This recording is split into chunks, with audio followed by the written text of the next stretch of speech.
Fear street जो कि Netflix पे हाल ही में रिलीज हुआ है और इसका तीनों पार्टी अवेलेबल है नेटफ्लिक्स पे। फियर स्ट्रीट 1994, फियर स्ट्रीट 1978 और फियर स्ट्रीट 1666। और ये तीनों स्लेशर ट्रियोलॉजी कमाल है और कुछ ही दिन के अंदर हम फैंस के दिल में जगह बना चुका है। और आप अगर उन गिने चुने लोगों में से एक हो जो कि अभी तक उस ट्रियोलॉजी को नहीं देखे तो क्या कर रहे हो यार, नेटफ्लिक्स में जाओ, तीनों पार्टी वहाँ पर अवेलेबल है और वहाँ से देख लो।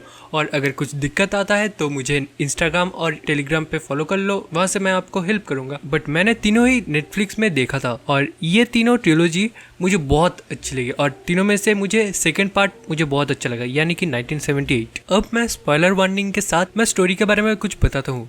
300 साल से ये सैडी साइड में ये अफवाह फैला हुआ था कि 1666 में सैरा फियर नाम का एक विच थी जो कि शैतान से कुछ डील करती है और 1666 में ये बात सबको पता लगता है तो वो लोग सैरा को जिंदा मार देते हैं। बट फियर स्ट्रीट 3 यानी कि 1666 वाला जो टाइमलाइन था वहाँ पे हम लोगों को पता चलता है कि it was the goodies all along. और जो पहले गुडीज खानदान का डीलर था वो सैरा को पसंद करता था और वो ही उसको फंसा दिया था क्योंकि सैरा उसका साथ जन गई थी। और फिर हर गुडीज का फर्स्ट बॉर्न सॉन हर साल में एक सेडिसाइडर को मार देता था और शैतान को उन लोगों का ब्लड खाने को देता था और इससे वो लोग अपना जिंदगी पूरा ऐसो आराम से जीते थे और अपने सनीवल को भी डेवलप करते थे। बट उसका ठीक उल्टा सेडिसाइडर को बदनाम करते थे वो लोग। और यहाँ पर कुछ लोगों को एम करके मतलब उसका नाम लिख के वो ज़ॉम्बीज या फिर जो क्रीचर था या फिर वो स्लैशर जो भी कह सकते हो, और उनसे गुडीज फैमिली का चिरांद उनको मार देते थे। मतलब जिनका नाम वो लिखते थे उन लोगों को वो स्लैशर्स मार देते थे और कई लोग तो मरे भी है जैसे कि रूबी लेन, टॉमी और रायन टॉरेस, ऐसे ही कई लोग। और ये तीनों कहानी का टोन रेट्रो है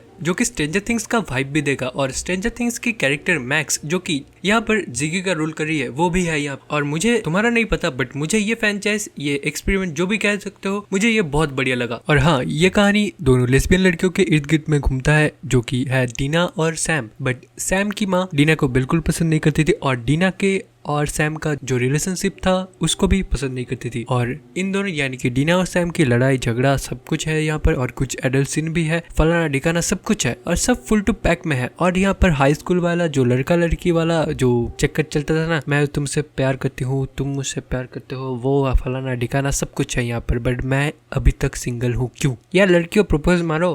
तो मैं इस मूवी का एक क्विक डिस्क्राइब कर दिया हूँ और एक्चुअल में इस वीडियो में हम जानेंगे कि क्यों स्लैशर पहले सैम के लिए आया था और सिर्फ गोडी ने सी बर्मन जो कि जिगी है, जो कि हमें बाद में पता लगता है, और उसको वार्निंग क्यों दिया था, और सैरा ने क्यों डीना और सैम को ही चुना, क्यों जिगी को नहीं। और लास्ट में हम जानेंगे क्लिप हैंगर में किसने उस बुक को ले लिया था, यानी कि वो शैतान वाला बुक को कौन ले लिया था। So welcome to the pool universe, let's discover something new. तो फर्स्ट क्वेश्चन रिवील होने वाला है और फर्स्ट क्वेश्चन ये था कि स्लैशर्स या ज़ॉम्बीज क्यों सैम के पीछे पड़े थे, क्यों सैम के ब्लड के पीछे पड़े थे। और इसका जवाब फियर स्ट्रीट 1994 में डीना और उसके दोस्त लोग जान लिए थे। बट वो रीजन पूरा सही नहीं था क्योंकि हम लोगों ने 1666 का फियर स्ट्रीट वाला पार्ट हम लोगों ने देख लिया था, तब हम लोगों को समझ में आया कि तो असली विलन तो और कोई है, यानी कि गुडीज, और सैरा फियर तो एक अच्छी लड़की थी। सो हुआ क्या था, सैम का ब्लड सैरा के बोन्स के ऊपर पड़ा था और उसके वजह से वो स्लैशर्स सैम के पीछे पड़े थे। ये बात एकदम राइट थी। बट वो लोग सोच रहे थे कि ये सब सैरा खुद कर रही थी, बट सैरा उनको मारना नहीं चाहती थी क्योंकि सैरा तो उल्टा उन लोगों को बचाना चाहती थी। इसलिए सैम को वो विजन दिखाया और इसीलिए वो सैम को वार्न भी किया था। बट सैम उसको थ्रेट समझ लिया था और उसकी वजह से वो लोग डर गए थे। बट वो लोग सोच रहे थे कि ये सब सैरा ने किया था, बट इसके पीछे तो और कोई नहीं बल्कि गुडीज है, साले कमीनों।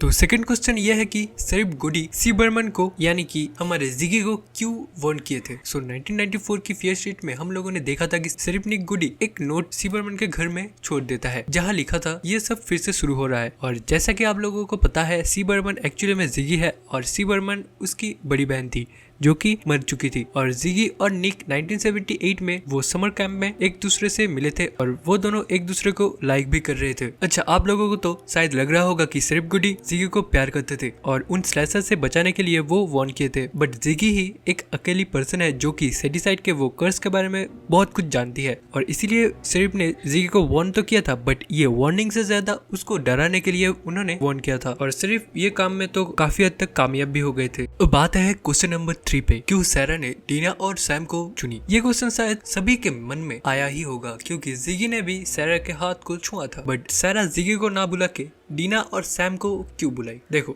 आप लोगों को याद ही होगा कि कैसे डीना और सैम ने सैरा की बॉडी को ढूंढे थे। अगर नहीं तो मैं बता देता हूँ। वो जब बस पे थे, डीना कुछ अनयूजुअल सा फील करती है और फिर मिस्टीरियसली डीना के नाक से ब्लड निकलना शुरू हो जाता है और फिर वो एक्सीडेंट हुआ था और जिसकी वजह से सैम कार से वो निकलती है और तभी सैरा के बोन्स के ऊपर उसका हाथ पड़ता है और वो सैरा के बोन्स को डिस्कवर करती है और फिर सैरा सैम को कुछ हिंट्स देती है, बट सैम उसको थ्रेट समझती है और वो डर जाती है। बट सैरा एक्चुअली में डीना और सैम को लाइक करती थी और बाकी सबको भी, और सैरा भी ऐसी एक लड़की को प्यार भी करती थी जैसे कि सैम और डीना। और फिर फियर स्ट्रीट पार्ट 3 में हम लोगों ने देखा कि सैरा डीना के थ्रू अपनी सच्चाई को सबके सामने रिवील किया और एक्चुअल में सैरा फियर कोई खूनी नहीं थी। वो तो एक अच्छी भोली भाली लड़की थी जो कि एक और लड़की को प्यार करती थी और खूनी और कोई नहीं बल्कि वो गुडिका खानदान का वो चिरान थे और ये सब डीना के थ्रू सैरा प्रूव करती है। सो ये रहा लास्ट क्वेश्चन कि कौन डेविल बुक को ले लिया था। जब फिल्म खत्म हो रहा था तब नॉर्मली तो खत्म होना चाहिए था, बट नहीं, और उन लोगों ने एक क्लिफहैंगर ऐड किया और वहां पर हम लोगों ने देखा कि उस डेविल बुक को किसी ने ले लिया। सो उस बुक को कौन ले सकता है? मुझे तो लगता है कि गुडी खानदान में और कोई चिरांत हो सकता है और उनमें से कोई जो कि इसी दिन का इंतजार में था और मौके पे चौका मार के उसने उस बुक को ले लिया। बट उसने कैसे इतने सारे पुलिस को चकमा देके उस बुक को ले लिया? क्योंकि वो सब पुलिस कस्टडी में था और हो सकता है कि वहाँ पर पुलिस नहीं होगी, बट वहाँ पर एक ना एक तो पुलिस तो होगा ही ना, क्योंकि वो सब तो कस्टडी में था। और मैं तो बोलता हूँ कि इसके ऊपर हंटिंग ट्रिप को एक वीडियो बनाना चाहिए और मैं तो उनका आवाज का और उनके वीडियो का बहुत बड़ा फैन हूँ क्योंकि उन्हें बहुत अच्छा नॉलेज है इस हंटिंग जॉनर में। और आप इस वीडियो पे प्लीज सपोर्ट कीजिए और उन तक पहुँचा दीजिए इस वीडियो को। और एक ये भी हो सकता है कि ऐसा पर्सन हो जो कि हमें इस ट्रिलॉजी में दिखाई ना गया हो और ये हो सकता है कि उस विच का जो हमें 1666 में दिखाया गया था तो उस विच का कोई वारिस हो या फिर कोई खानदान का जो कोई भी हो सकता है क्योंकि वो विच ही थी इस बुक का पहला मालिक। तो ये हो सकता है और वो पर्सन हो सकता है कि वो डेविल से और कुछ डील करना चाहते हैं या फिर उस बुक में और भी कुछ राज छुपी हुई हो।